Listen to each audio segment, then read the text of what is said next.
रऊफ क्लासरा अपनी किताब एक सियासत कई कहानियाँ में लिखते हैं, फैसल साले हयात से मेरी पहली मुलाकात 2002 के इंतखाबात के बाद मीर ज़फ़रुल्लाह जमाली की हुकूमत बनने के बाद हुई थी, जिसमें वो पीपल्स पार्टी को 3 दहाइयों के बाद छोड़कर जनरल मुशर्रफ के साथ मिल गए थे। उस वक्त वो जनरल मुशर्रफ की हुकूमत के वज़ीर दाखिला थे। मेरी उनसे मुलाकात पार्लियामेंट के कैफेटेरिया में हुई थी, जहाँ वो बहुत सारे सहाफ़ियों में घिरे बैठे उनके तेज़ो तुंद सवालात के जवाब दे रहे थे। वो पीपल्स पार्टी को तोड़कर बनाए गए नए पैट्रियाट ग्रुप के ख़िलाफ़ मेरी ख़बरों से बड़े नाला थे। मुझे उनकी नाराज़गी का पता जंग ग्रुप के मालिक मीर शकीलुर रहमान साहब के मुझे किए गए टेलीफोन से चलता रहता था। मीर साहब ने 2-3 दफ़ा ये बात कही थी कि फैसल साले हयात मेरी रिपोर्टिंग की वजह से मुझसे नाराज़ हैं। जब मैंने फैसल साले हयात को पार्लियामेंट के कैफेटेरिया में देखा तो सोचा कि जाकर उनसे मिलता हूँ और उनका नुक्ता नज़र जानने की कोशिश करता हूँ। मैं खुशगवार मूड के साथ उनकी मेज़ पर गया। वो मुझे शक्ल से नहीं पहचानते थे। मैंने उनसे अपना तारुफ कराया। उन्होंने मुझे कोई ख़ास अहमियत नहीं दी, जिससे मुझे थोड़ा सा झटका लगा कि वो वाकई मुझे नहीं जानते थे या जानबूझकर नज़रअंदाज कर रहे थे, या फिर उनके ख्याल में जो वज़ीर जंग ग्रुप के मालिक मीर शकीलुर रहमान को बराह रास्त फ़ोन करके उसके रिपोर्टर के ख़िलाफ़ शिकायत कर सकता हो, उसे भला एक रिपोर्टर को मुँह लगाने की क्या ज़रूरत थी। मैंने उन दिनों नई नई सियासी रिपोर्टिंग शुरू की थी और ज़रूरत से ज़्यादा ही पुरजोश था। मैं भी शायद रवायती रिपोर्टरों की तरह एक्ट कर रहा था, जिन्हें ताज़ा शनाख्त मिलना शुरू होती है और वो ज़रूरत से ज़्यादा ही अपने आप को कोई चीज़ समझना शुरू कर देते हैं। वो हर जगह ऊंची आवाज़ में सवाल करना और तकरार करना अपना बुनियादी फ़र्ज़ समझते हैं और यह तसव्वुर कर लेते हैं कि शायद इससे उन्हें बड़ा रिपोर्टर मान लिया जाएगा। मैंने भी वही हमाकत की और फैसल साले हयात से किसी बात पर तकरार शुरू कर दी, जिससे मेरे और उनके दरमियान थोड़ी सी तलखी पैदा हो गई। फैसल ने समझदारी का मुजाहरा करते हुए मुझे कहा कि आप अब तक हमारे नए सियासी ग्रुप के ख़िलाफ़ ख़बरें हमारा मौक़िफ़ जाने बगैर शाये कर रहे हो। बेहतर होगा कि किसी वक्त मेरे पास आकर बैठो, पूरी कहानी सुनो और उसके बाद जो तुम्हारा जी चाहे लिखो। मैंने फैसल साले हयात की इस बात से इत्तफ़ाक़ किया कि एक रिपोर्टर के लिए ज़रूरी है कि वो बैठकर दोनों साइड की स्टोरी सुने, ताकि जब वो लिखने के लिए बैठे तो उसके जहन में एक बैलेंस तस्वीर होनी चाहिए। कुछ दिनों बाद मैंने फैसल साले हयात को फ़ोन किया। उनसे वक्त तय हुआ। उन्होंने मुझे अगले दिन सेक्रेटेरिएट में वाक़ अपने वज़ारत दाखिला के दफ्तर में बुला लिया। उनके दफ्तर में बैठकर मैंने दीवार पर लगे एक बोर्ड पर लिखे वो नाम पढ़ने शुरू किए जो इस मुल्क के कभी वज़ीर दाखिला रहे थे। फैसल साले हयात का नंबर 33 था। उनसे पहले सिकंदर मिर्ज़ा, मलिक फ़िरोज़ ख़ानून, मुश्ताक गुरमानी, जुल्फ़कार अली भुट्टो और जनरल ज़िया के पास भी वज़ारत दाखिला का चार्ज रहा था। मैंने नाम पढ़ने के बाद फैसल साले हयात से कहा कि इतने बड़े बड़े लोगों के पास वज़ारत दाखिला का चार्ज रहा है और आज वो इस कुर्सी पर बैठे हैं तो उन्हें कैसा महसूस होता है। फैसल साले हयात ने उंगली के इशारे से मुझे कहा कि सीरियल नंबर 16 पर लिखा हुआ नाम पढ़ो। मैंने वो नाम पढ़ा जो जुल्फ़कार अली भुट्टो का था। फैसल साले हयात ने बाकी 32 नामों को नज़रअंदाज करते हुए मुझे कहा कि मुझे इस बात पर बड़ा फ़ख्र महसूस होता है कि कभी इस वजारत को मेरा लीडर जुल्फ़कार अली भुट्टो चलाता था। इधर उधर की बातें करने के बाद मैंने फैसल से पूछा कि वो सियासत में कैसे दाखिल हुए। उनका जवाब सुनकर मुझे हैरानी हुई कि कभी वो लाहौर में इस्लामी जमीयत तलबा के रुकन थे। जल्द ही फैसल साले हयात को महसूस हुआ कि वो इस मजहबी जमात के सख्त माहौल में सियासत नहीं कर सकते। उन्होंने तालिब इल्मों के एक इनकलाबी ग्रुप नेशनल स्टूडेंट्स ऑर्गेनाइजेशन को ज्वाइन कर लिया, जिसके ख्यालात और फ़िलासफ़ी उनके अपने मजहबी और फ्यूडल बैकग्राउंड से हरगिज़ नहीं मिलते थे। वहाँ से फारिग हुए तो 1977 में फैसल साले हयात ने पीपल्स पार्टी ज्वाइन कर ली। पार्टी के टिकट पर इलेक्शन जीता, लेकिन उन्हें पार्लियामेंट में बैठने के लिए 10 साल इंतज़ार करना पड़ा, क्योंकि जनरल ज़िया ने इस मुल्क पर मार्शल लॉ लगा दिया था। नुसरत भुट्टो फैसल साले हयात को बहुत पसंद करती थी, क्योंकि वो मुर्तज़ा भुट्टो के क्लास फेलो थे। फैसल के अंकल खालिद खान खरल कमिश्नर लाड़काना थे और वो भुट्टो साहब के एक तरह से फैमिली फ्रेंड थे। यूँ फैसल भुट्टो फैमिली के बहुत करीब थे। फैसल साले हयात के लिए नुसरत भुट्टो की पसंदीदगी की वजह से उनका घर में आना जाना शुरू हो गया था। बेगम भुट्टो एक ज़बरदस्त शख्सियत की मालिका थी और दिल की बहुत अच्छी थी। बेनज़ीर भुट्टो और फैसल साले तकरीबन एक दूसरे के हम उम्र थे, लिहाजा उनकी बहुत जल्द एक दूसरे के साथ हम आहंगी हो गई। उन दोनों ने अपना सियासी कैरियर भी एक ही पार्टी से उस वक्त शुरू किया था जब पार्टी अपनी तारीख के बदतरीन बहरान से गुजर रही थी। इन दोनों ने एक साथ सियासत सीखी, खुसूसन जब जनरल ज़िया उल हक बंदूक की ताकत पर इस मुल्क पर हुकूमत कर रहे थे। दोनों खानदानों के सियासी ताल्लुकात बहुत जल्द खानदानी ताल्लुकात में ढल गए। भुट्टो साहब भी फैसल को पसंद करते थे। उन दोनों खानदानों के दरमियान जारी ये ताल्लुकात 28 साल बाद उस वक्त ख़त्म हुए जब फैसल साले हयात ने 2002 के इंतखाबात के बाद बेनज़ीर भुट्टो के ख़िलाफ़ ये कहकर बगावत की कि वो छोटे मोटे मफादात के लिए इस्टेब्लिशमेंट के हाथों में खेल रही थीं।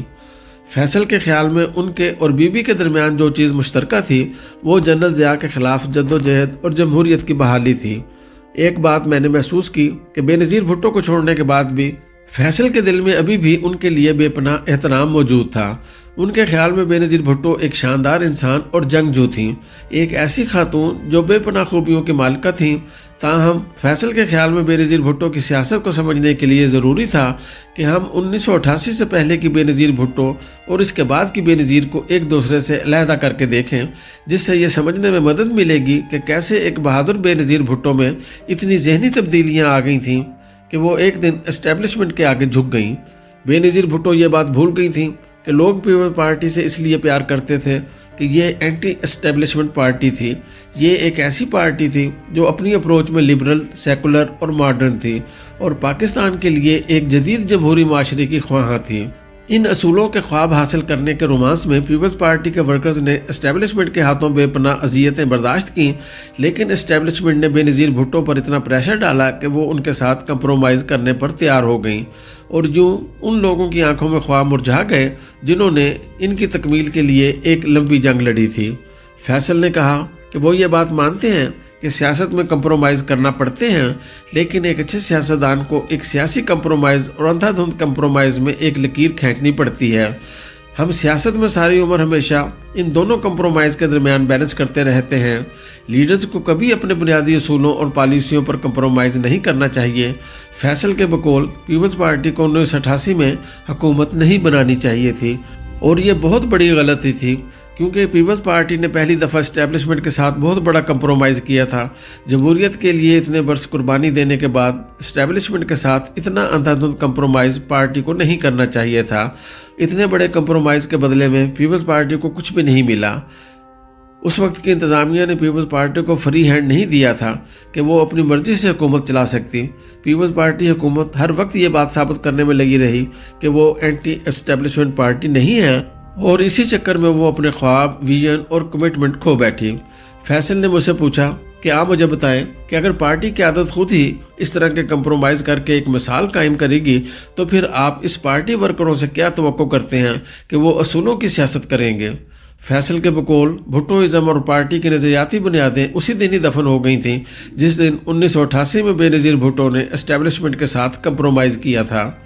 इस कंप्रोमाइज़ से सारे पार्टी लीडरों को यह पैगाम भेजा गया कि पार्टी अब इक़्तिदार में पहुंचने के लिए रोमानवी सियासत के बजाय अमली बात करेगी।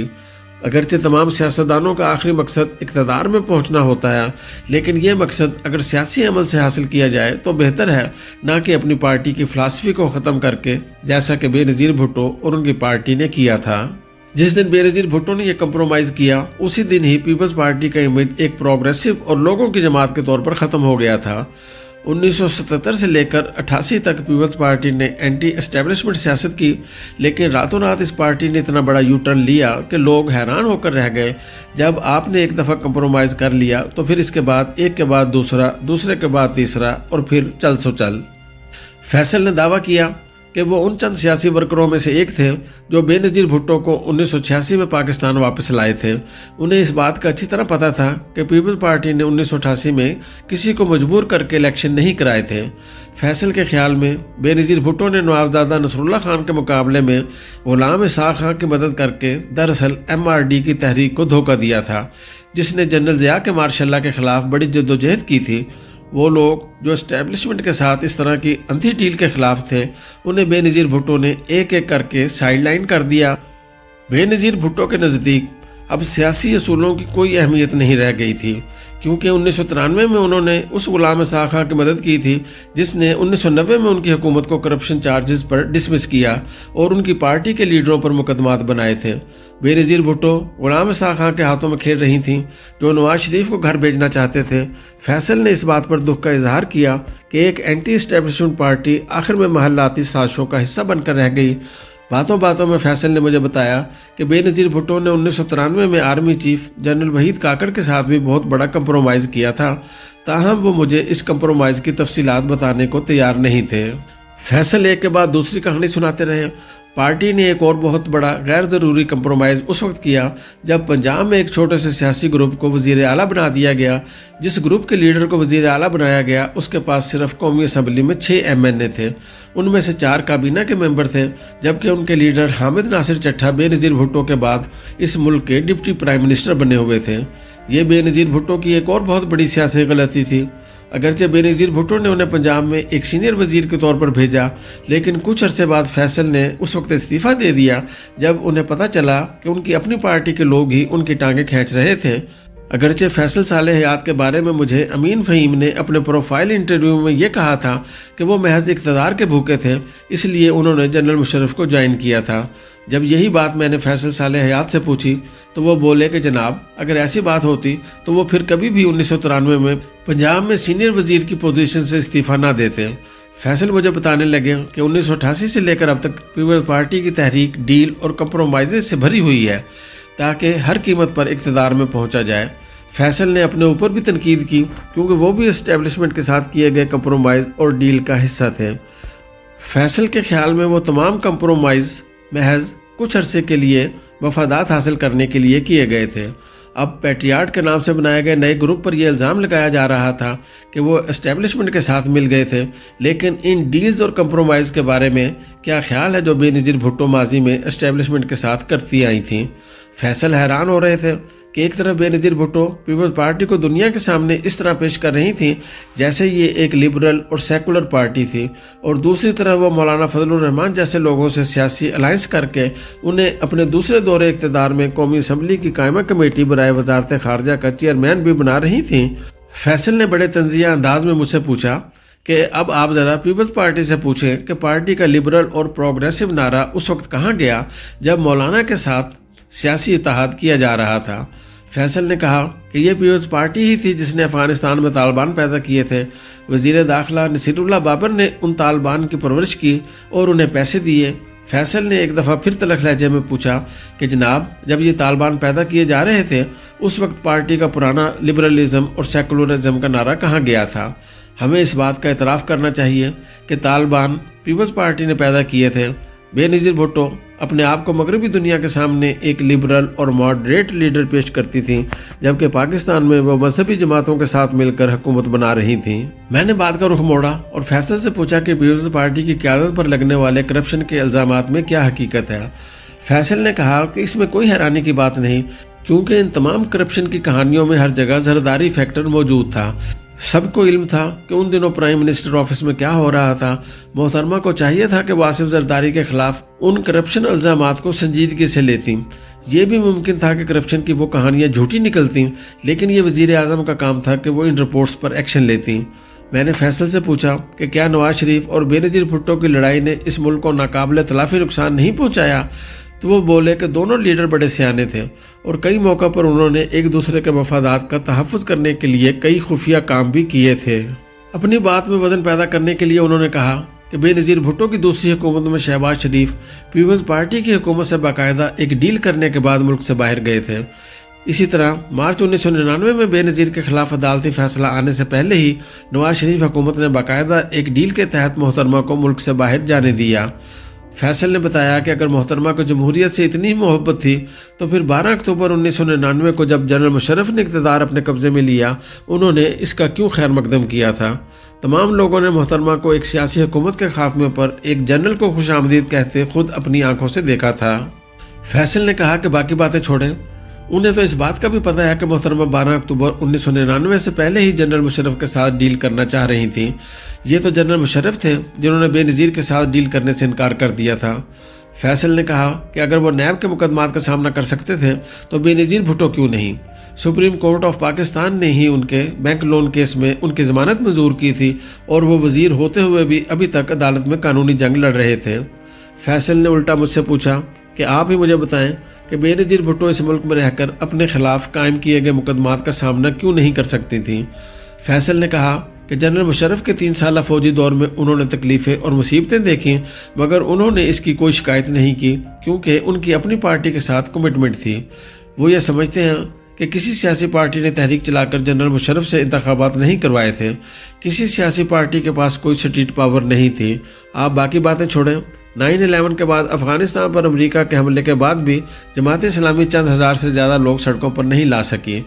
जनरल मुशर्रफ ने नए इंतखाबात कराने का कौम से वादा किया था, जो उसने पूरा किया। इस कौम ने जनरल ज़िया-उल हक का क्या कर लिया था जब उसने 90 दिन में इंतखाबात का वादा करके 11 साल तक वर्दी पहनकर इस मुल्क पर हुकूमत की। मैं अभी तक नहीं जान सका था कि आखिर फैसल सालेह हयात को किस बात ने मजबूर किया था कि वो बेनज़ीर भुट्टो का साथ छोड़कर जनरल मुशर्रफ के साथ मिल जाएं। फैसल सालेह हयात का बेनज़ीर भुट्टो को छोड़ने का फैसला कोई आम बात नहीं थी। फैसल इस पार्टी के लिए कई सालों तक शाही किले की अजियतें भुगत चुके थे। आखिर कुछ तो हुआ होगा जिसकी वजह से फैसल जैसा बंदा भी अब बेनज़ीर भुट्टो से मायूस होकर एक आमिर की हुकूमत में वजीर बनने पर तैयार हो गया था। जब अक्टूबर 2002 में इस मुल्क में इंतखाबात हुए तो बेनज़ीर भुट्टो ने पार्टी के लीडरों को सूरत हाल पर डिस्कस करने के लिए दुबई बुलाया। फैसल ने मोहतरमा को बड़े वाज़ेह तौर पर यह बात बताई कि वो अपने तमाम सियासी कैरियर में एस्टेब्लिशमेंट के साथ कंप्रोमाइज़ और डील करती आई थी। एक दफ़ा इसी तरह की सूरत हाल फिर पैदा हो रही थी। एस्टेब्लिशमेंट बेनज़ीर भुट्टो को सब कुछ देने को तैयार थी, लेकिन इसके बदले में वो चाहती थी कि बेनज़ीर भुट्टो मुल्क से बाहर रहें। फैसल ने मोहतरमा को बताया कि पीपल्स पार्टी इस पोजीशन में है कि वो हुकूमत बना सके और उसको हर हाल में हुकूमत बनानी चाहिए। फैसल ने बीबी से पूछा कि माजी में भी तो वो बहुत सारे ऐसे सियासी ग्रुप्स के साथ मिलकर हुकूमत बनाती रही हैं जो उन्हें पसंद नहीं थे, तो अब की बार इसमें क्या हर्ज है। फैसल के ख्याल में पीपल्स पार्टी और बेनज़ीर भुट्टो के असल सियासी दुश्मन नवाज शरीफ थे, ना कि PMLQ। फैसल ने बेनज़ीर भुट्टो को वो तमाम नाम गिनवाए जो नवाज शरीफ के दौर में जेलों में भेजे गए। यूसुफ रज़ा गिलानी, मुश्ताक अवान, आसिफ जरदारी इनमें नुमायाँ थे। ये नवाज शरीफ ही थे जिन्होंने पीपल्स पार्टी को धोखा दिया। 2 दिसंबर 2000 को ARD के नाम से बेनज़ीर भुट्टो के साथ एक सियासी इत्तेहाद बनाया और ठीक 8 दिनों बाद जनरल मुशर्रफ के साथ एक डील करके मुल्क से चले गए। नवाज शरीफ ने बड़ी समझदारी से पीपल्स पार्टी की सियासी ताकत को जनरल मुशर्रफ के साथ डील करने के लिए इस्तेमाल किया। यही वजह थी कि फैसल चाहते थे कि PMLQ के साथ डील करने में बहुत बड़ा फ़ायदा था, क्योंकि PML की किसी नज़रिए की बुनियाद पर तश्कील नहीं दी गई थी। इस पार्टी में वो लोग शामिल थे जो अपनी सीटें जीत सकते थे और उन्हें ताकतवर हलकों ने एक पार्टी में इकट्ठा कर दिया था। पीपल्स पार्टी बड़े आराम से इस मखलूत हुकूमत में अपनी मर्जी से हुकूमत कर सकती थी। फैसल ने बीबी से पूछा कि वो बताएं कि टकराव की सियासत करके उन्होंने क्या हासिल कर लिया है। वो एक डील करके बड़ी आसानी से पाकिस्तान वापस आ सकती हैं। इसके कुछ अरसे बाद वो अपने केसेस भी अदालतों से सेटल करा सकती हैं जब उनकी अपनी पार्टी इक़्तिदार में होगी। फैसल को समझ नहीं आ रही थी कि 1988 में बेनज़ीर भुट्टो ने एस्टेब्लिशमेंट के साथ टकराव की सियासत से गुरेज किया था, लेकिन अब वो जनरल मुशर्रफ से टकराव करने के मूड में थी। 1988 में मोहतरमा ने एक पावर पॉलिटिक्स के नज़रिए पर चलते हुए इक़्तिदार हासिल किया था। वो आने वाले बरसों में भी पावर पॉलिटिक्स के फार्मूले को फॉलो करती रहीं। यही वजह थी कि पार्टी के अंदर से बहुत सारे ऐसे सियासी अनासर को दूर कर दिया गया जो पार्टी की पुरानी आइडियालॉजी पर चलने की बात करते थे। अब पीपल्स पार्टी एक स्टेटस को और एस्टेब्लिशमेंट की पार्टी बन चुकी थी। उन्होंने मोहतरमा से कहा कि वो PMLQ से मिलकर पीपल्स पार्टी की हुकूमत बनने दें और इसके कुछ अरसे बाद वो पाकिस्तान वापस आएँ। फैसल का यह भी ख्याल था कि पीपल्स पार्टी समेत कोई भी सियासी पार्टी इस पोजीशन में नहीं थी कि वो जनरल मुशर्रफ को अपनी शराइत पर मुआहदा करने पर मजबूर कर सकती। फैसल ने इस मीटिंग में यह भी कहा कि मोहतरमा ने जितनी भी इज्जत हासिल की थी वो उन्होंने एस्टेब्लिशमेंट के ख़िलाफ़ अपने अंदर मौजूद लड़ने की सलाहियत से हासिल की थी। अब उन्हें यह समझ नहीं आती थी कि वो जेल जाने से क्यों डरती थीं। बेनज़ीर भुट्टो ने फैसल सालेह हयात की ये सारी बातें चुप होकर सुनी और फिर वो बोलना शुरू हुई। मोहतरमा ने कहा कि फैसल, अब वक्त बहुत बदल गया है। अब उनके छोटे छोटे बच्चे हैं। इनके बच्चों का बाप पिछले 7 साल से जेल में पड़ा हुआ है। अब अगर वो भी जेल चली गई तो उनके बच्चों का ख्याल कौन रखेगा। फैसल ने बीबी को जवाब दिया कि मोहतरमा, कौम के लीडर हमेशा अपने नहीं अपनी कौम के बच्चों के लिए सोचते हैं। उन्हें नेल्सन मंडेला और गांधी की कायम की गई मिसालों पर गौर करना चाहिए, जिनका वो अक्सर अपनी तकरीरों और तहरीरों में रेफरेंस देती रहती हैं। तीसरी दुनिया के ममालिक में जमहूरियत पसंद लीडरों को हमेशा कुछ कुर्बानियाँ देनी पड़ती हैं और ऐसे मुल्कों के लीडरों को जेल जाने से खौफजदा होने की बजाय अपने लोगों के लिए लड़ना चाहिए। मैंने फैसल से पूछ लिया कि जनरल मुशर्रफ बेनज़ीर भुट्टो को किस तरह की डील ऑफ़र कर रहे थे। वो बोले कि इस फार्मूले के तहत अमीन फ़हीम को वज़ीर आज़म बनाया जाना था। काबीना के बहुत सारे वजीर पीपल्स पार्टी से लिए जाते, सिंध का चीफ मिनिस्टर भी पीपल्स पार्टी का होता और पंजाब में भी पीपल्स पार्टी के लीडरों को काबीना में हिस्सा दिया जाता। इसके बदले में जनरल मुशर्रफ चाहते थे कि बेनज़ीर भुट्टो कुछ अरसे के लिए मुल्क से बाहर रहें। मैंने फैसल से पूछा कि फिर बेनज़ीर भुट्टो ने जनरल मुशर्रफ से ये डील क्यों नहीं की, तो वो बोले कि फारूक लगारी ने जब से उनकी हुकूमत तोड़ी थी, इसके बाद वो किसी पर भरोसा नहीं करती थी। वो ये बात बर्दाश्त नहीं कर सकती थी कि उनकी अदम मौजूदगी में पार्टी में से कोई नया बंदा वज़ीर आज़म बने। फैसल ने बताया कि अमीन फ़हीम में इतनी जुर्रत नहीं थी कि वो बेनज़ीर भुट्टो के सामने बात कर सकते। उन्होंने कई दफ़ा अमीन फ़हीम से कहा कि वो मोहतरमा से इस इशू पर खुलकर बात करें। फैसल ने भी बेनज़ीर से यही कहा कि अगर वो फ़ौजी क़यादत से डील करना चाहती हैं तो फिर वो अमीन फ़हीम को पूरी तरह सपोर्ट करें। फैसल की ये बात सुनकर बेनज़ीर भुट्टो ने बड़े तंज़िया अंदाज में एक जुमला कहा, you all Makhdooms feel and think alike. Faisal ने बताया कि अमीन फ़हीम में इतनी जुर्रत ही नहीं थी कि वो मोहतरमा के साथ खुलकर किसी मामले पर बात कर सकते। अमीन फ़हीम को अपनी औकात का पता था और उन्होंने मोहतरमा के सामने कभी भी अपनी औकात से बाहर निकलकर बात करने की कोशिश नहीं की। मैंने फैसल से पूछा कि बेनज़ीर भुट्टो जेल जाने से क्यों खौफज़दा थीं, तो वो बोले कि पीपल्स पार्टी के अंदर एक ऐसा तबका मौजूद था जो ये नहीं चाहता था कि मोहतरमा पाकिस्तान वापस आएँ, क्योंकि वो उनकी अदम मौजूदगी में पार्टी के मामे चाचे बने हुए थे और सबसे बढ़कर वो पार्टी फंड्स के नाम पर लोगों से पैसे इकट्ठे कर रहे थे। उन्होंने मोहतरमा के जहन में बार बार ये बात बिठाकर उन्हें खौफज़दा कर दिया था कि अगर वो जेल चली गई तो उनके पीछे उनके बच्चों का ख्याल कौन रखेगा। फैसल ने दुबई में होने वाली इस मीटिंग में बीबी को यह भी बताया था कि उनका ज़ाती स्टाफ सेंट्रल एग्जीक्यूटिव कमेटी पर हुक्म चलाता है।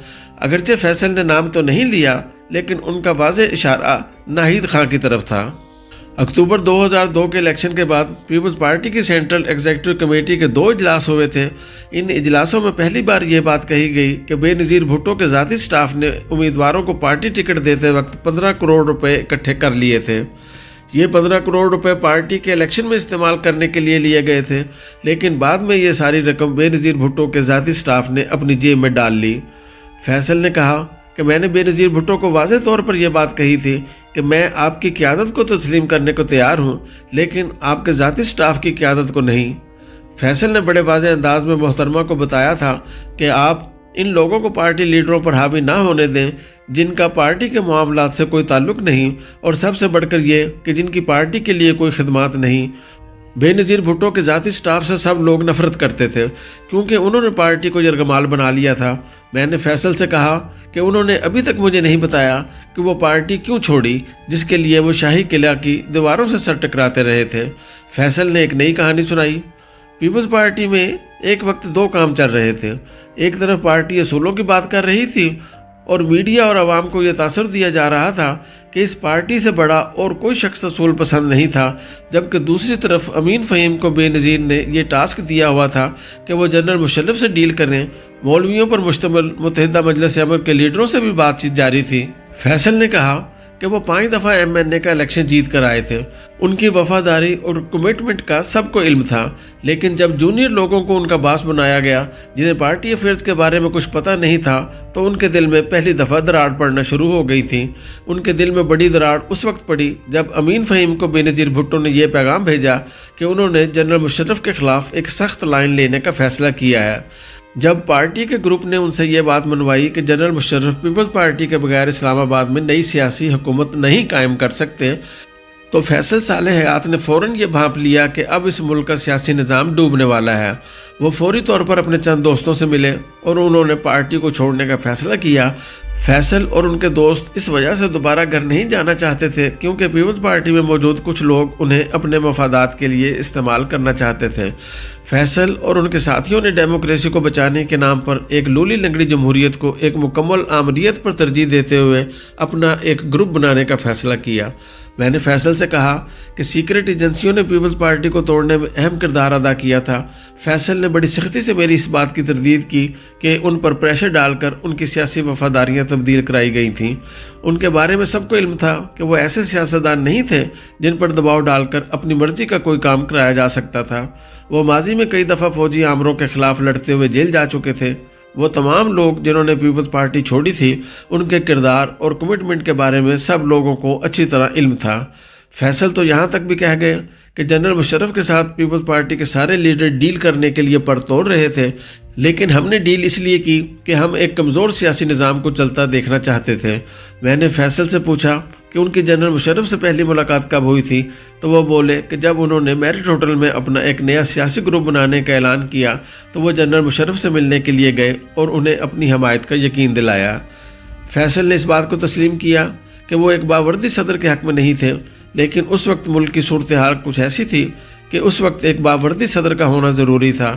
اپنی بات میں وزن پیدا کرنے کے لیے فیصل نے کہا کہ وہ جنرل مشرف سے ملنے والے پیپلز پارٹی کے پہلے لیڈر نہیں تھے جو پرویز مشرف سے اس لیے ملاقاتیں کرتے تھے تاکہ نواز شریف حکومت کو گرایا جائے۔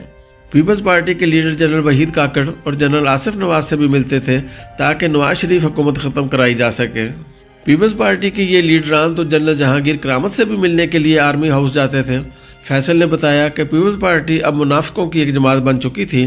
بے نظیر بھٹو نے انتخابات سے پہلے جنرل مشرف سے ڈیل کرنے کی کوشش کی۔ اس وقت کسی کو LFO کا کوئی خیال نہیں تھا۔ اب جب ان کی ڈیل نہیں ہو سکی تو یہ پارلیمنٹ میں جمہوریت کے بہت بڑے چیمپئن بن کر ابھرے ہیں۔ باقی باتیں چھوڑیں، اب متحدہ مجلس عمل کو دیکھ لیں۔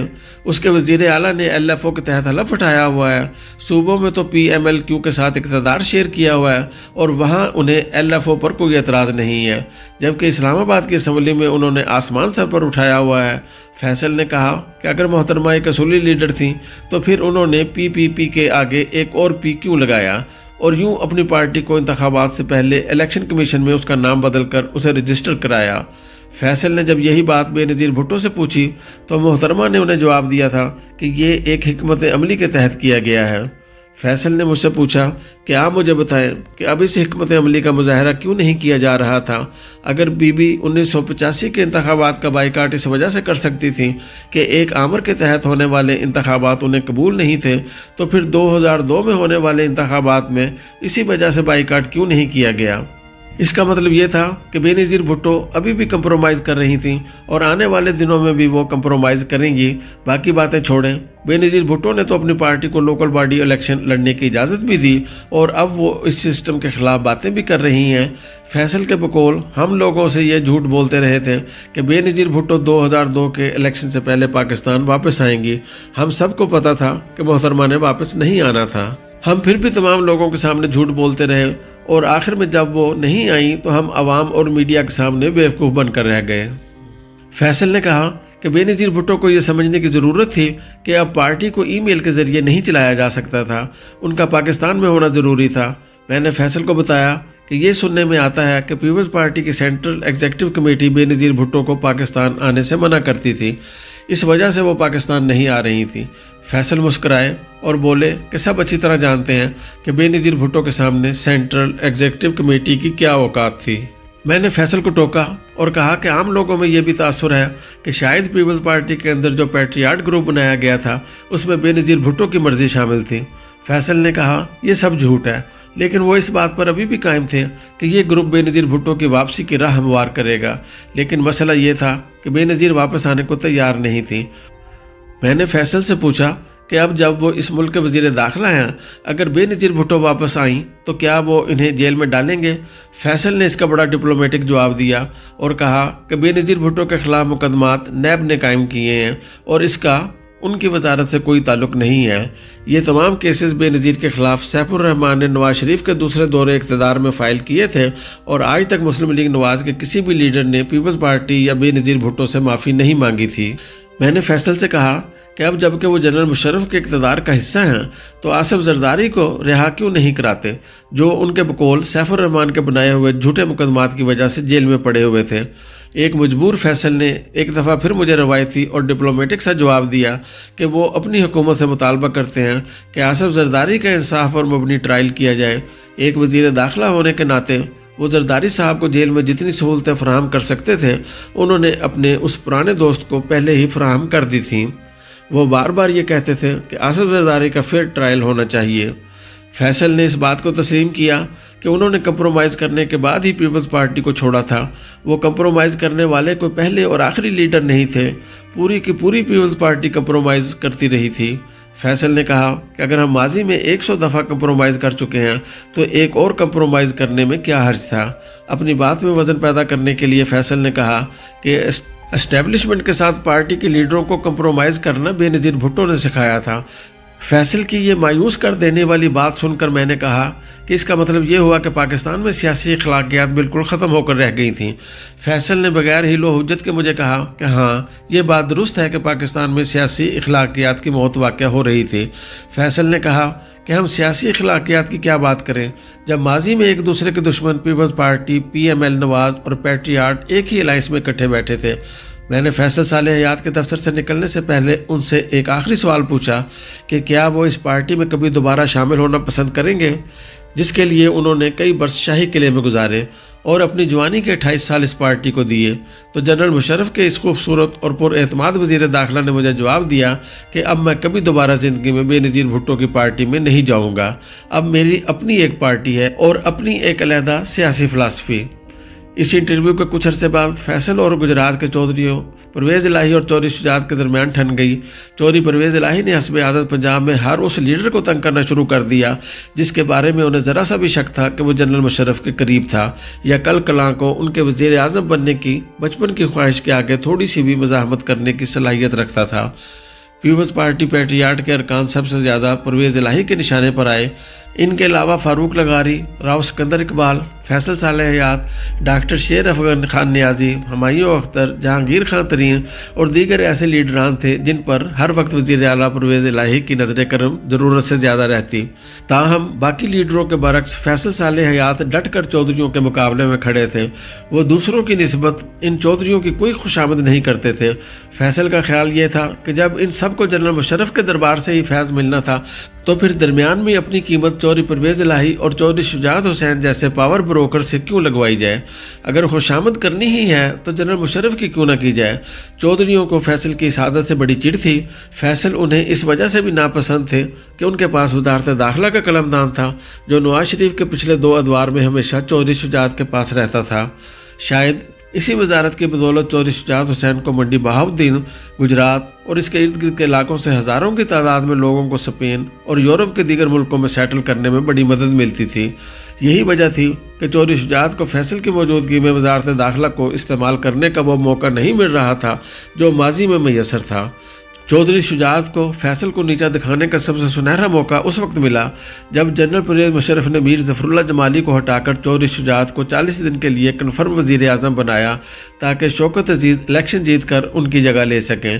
انتہائی قابل احترام کالم نگار نذیر ناجی صاحب نے لاہور سے ایک کالم لکھا جس میں انہوں نے اس بات کا انکشاف کیا تھا کہ سابق وزیر داخلہ شاید انسانی سمگلنگ میں ملوث تھے اور برطانیہ نے حکومت پاکستان کو اس بارے میں ایک باقاعدہ خط لکھا تھا۔ اس کالم کا یہ فائدہ ہوا کہ فیصل صالح حیات کو دوسری دفعہ وزارت داخلہ نہیں ملی۔ جب شوکت عزیز نے نئی کابینہ بنائی تو انہیں وزیر ماحولیات بنا دیا گیا۔ فیصل صالح حیات بھی چودھری نثار علی خان کی طرح ہیں، ان کے بارے میں کوئی ایسی چیز چھپ جائے جو انہیں پسند نہ ہو تو وہ بھی جب تک اس کا جواب نہ دے دیں آرام سے نہیں بیٹھتے۔ شوکت عزیز کی کیبنٹ بننے سے ایک دن پہلے فیصل صالح حیات کا مجھے فون آیا۔ وہ اس مسئلے پر اپنا انٹرویو دینا چاہ رہے تھے۔ انہوں نے اس انٹرویو میں گجرات کے چودھریوں پر شدید حملے کیے اور مجھے ان پولیس افسروں کے نام دیے جنہیں انہوں نے وزیر داخلہ کے طور پر FIA سے انسانی سمگلنگ کے الزامات پر نکالا تھا، اور اگلے روز ہی پنجاب حکومت نے انہیں صوبے میں بڑے بڑے عہدوں پر فائز کر دیا تھا۔ فیصل نے اس انٹرویو میں پوری تفصیلات بتائی کہ کیسے چودھری صاحبان ماضی میں انسانی سمگلنگ میں ملوث رہے تھے۔ جو ہی اگلی صبح یہ انٹرویو چھپا، دوپہر کے وقت مجھے فیصل صالح حیات کا فون آیا۔ وہ بڑے خوشگوار موڈ میں تھے اور بولے کہ ابھی صدر مشرف سے مل کر آ رہا ہوں۔ ان کے موڈ سے لگتا تھا کہ ملاقات بڑی اچھی رہی تھی۔ صدر نے اس بات پر خفگی کا اظہار کیا تھا کہ انہیں دی نیوز کو انٹرویو دینے کی کیا ضرورت تھی، کیونکہ اس سے ان کی حکومت میں بیٹھے ہوئے لوگوں کے ایک دوسرے سے اختلافات بڑھے تھے۔ 2008 کے الیکشن کے بعد فیصل صالح حیات چپ کر کے بیٹھنے والے نہیں تھے۔ اب انہیں نئی پارلیمنٹ میں نئی دشمنیوں کی تلاش تھی۔ चौधरियों के साथ दुश्मनी का बाब ख़त्म हो गया था। बहुत जल्द फैसल सालेह हयात ने राजा परवेज़ अशरफ अल मारूफ राजा रेंटल को टारगेट कर लिया। रेंटल पावर प्रोजेक्ट्स में होने वाली बदعنवानियों को मौजू बनाकर फैसल ने राजा परवेज़ अशरफ पर ताबड़तोड़ हमले किए। अगर इसमें कोई कमी रह गई थी तो लंदन से मेरी फाइल की हुई उस स्टोरी ने पूरी कर दी कि पीपल्स पार्टी के एक वजीर ने लंदन में लाखों पाउंड का एक घर खरीदा था। इस खबर में मैंने किसी का नाम नहीं दिया था। राजा साहब ने आओ देखा न ताओ। उन्होंने आगे बढ़कर यह फरमाया कि ये स्टोरी उनके बारे में थी। उन्होंने कुरान की कस्में देकर उस घर की मलकियत से इनकार किया। उन्होंने मुझे भी एक कानूनी नोटिस भेजा। मेरे वकील ने कहा कि इसका जवाब देने की ज़रूरत नहीं है क्योंकि तुम्हारी स्टोरी में किसी शख्स का नाम नहीं है कि वो फ्लैट किसने ख़रीदा है। ताहम राजा साहब की मेहरबानी कि उन्होंने आगे बढ़कर सोने का यह ताज अपने सर पर सजा लिया। फैसल सालेह हयात भला ये मौका कब ज़ाया होने देते। उन्होंने इस खबर और राजा के तरदीदी कम एतराफ़ी बयान को बुनियाद बनाकर उनका हशर कर दिया। मेरे ज़राए ने मुझे बताया कि इस स्टोरी के बाद वज़ीर आज़म यूसुफ रज़ा गिलानी ने वज़ीर आज़म हाउस में एक मीटिंग तलब की थी जिसमें डॉक्टर बाबर आवान, राजा परवेज़ अशरफ, कमर ज़मान कायरा, नवीद कमर और खुर्शीद शाह शामिल थे। राजा परवेज़ अशरफ मुझे और फैसल सालेह हयात को कानूनी नोटिस भेज चुके थे। मीटिंग के शुरका का ये ख्याल था कि राजा परवेज़ अशरफ को इतना जज्बाती होने की ज़रूरत नहीं थी क्योंकि रिपोर्टर ने खबर में उनका नाम नहीं दिया था। इस पर वज़ीर आज़म गिलानी ने हंसते हुए कहा कि वो खबर पढ़कर राजा साहब को यूँ लगा कि जैसे लंदन में फ़्लैट लेने का काम और कोई नहीं, सिर्फ वही कर सकते हैं। डॉक्टर बाबर आवान का भी यही ख्याल था कि इस केस में कोई जान नहीं है। राजा साहब को चाहिए था कि वो नोटिस देने से पहले किसी से मशवरा करते। यूँ बात वहीं ख़त्म हो गई और राजा साहब मुझे और फैसल सालेह हयात को एक एक नोटिस देकर चुप करके घर बैठ गए। ताहम टीवी चैनल्स के एंकर्स और कालम नगारों ने राजा साहब को सुकून से नहीं बैठने दिया। एक बात तय थी कि फैसल सालेह हयात और राजा परवेज़ अशरफ में अब यह सियासी से ज़्यादा ज़ाती दुश्मनी बन चुकी थी। फैसल सालेह हयात को राजा परवेज़ अशरफ पर एक ताकतवर हमला करने का मौका जून 2010 में उस वक्त मिला जब बजट पर बहस के दौरान फैसल ने एक दफ़ा फिर राजा परवेज़ अशरफ की मुबैना करप्शन की कहानियाँ दोहरानी शुरू की। वज़ीर आज़म यूसुफ रज़ा गिलानी भी उस वक्त कौमी असम्बली में मौजूद थे। फैसल सालेह हयात ने इसे बेहतरीन मौका जाना और कहा कि राजा परवेज़ अशरफ पर करप्शन की स्टोरियाँ दी न्यूज़ के रऊफ़ क्लासरा ने फाइल की थीं। फैसल ने इस पर बस नहीं किया बल्कि अपनी बात में वज़न पैदा करने के लिए उन्होंने ये कहा कि रऊफ़ क्लासरा वो हैं जिन्होंने वज़ीर आज़म यूसुफ रज़ा गिलानी की किताब चाहे यूसुफ से सदा लिखी थी। फैसल के कहने का मकसद ये था कि जिस रिपोर्टर से गिलानी साहब ने अपनी किताब लिखवाई थी वो भला झूठी खबरें कैसे दे सकता है। इस पर यूसुफ रज़ा गिलानी साहब खड़े हुए। उन्होंने राजा परवेज़ अशरफ पर करप्शन के लगने वाले इल्ज़ामात पर तो कुछ नहीं कहा, ताहम अपनी सफाई देते हुए उन्होंने ज़रूर कहा कि ये बात दुरुस्त है कि रऊफ़ क्लासरा उनके ज़ाती दोस्त हैं। जब वो जेल में थे तो वो इनसे मिलने जाते थे, लेकिन उन्होंने अपनी किताब खुद लिखी है। गिलानी साहब की ये बात दुरुस्त थी कि उन्होंने अपनी आप बीती खुद लिखी है। हाँ, ये ज़रूर है कि वो चाहते थे कि मैं उनकी आप बीती का अंग्रेज़ी तर्जमा कर दूँ। 2 दिन बाद फैसल ने कौमी असम्बली में फिर राजा परवेज़ अशरफ को उस वक्त आड़े हाथों ले लिया जब वज़ीर मौसूफ ने उनकी 2-3 दिन पहले की गई तकरीर के जवाबात देने की कोशिश की। राजा परवेज़ अशरफ ने फैसल सालेह हयात पर भी करप्शन के बड़े संगीन इल्ज़ामात लगाए, जिस पर फैसल ने एक मंझे हुए सियासतदान की तरह उस पूरी कहानी को नया रंग दिया और कौमी असम्बली में खड़े होकर कहा, जनाब आप पर करप्शन की स्टोरीज रऊफ़ क्लासरा ने फाइल की हैं, मैंने तो सिर्फ उन्हें पार्लियामेंट में खड़े होकर दोहराया है। इस पर राजा परवेज़ अशरफ ने कहा कि वो रिपोर्टर जिसका आप नाम ले रहे हैं वो तो ब्लैक मेलर है। भला फैसल जैसा समझदार सियासतदान इस मौके को कैसे ज़ाया जाने देता।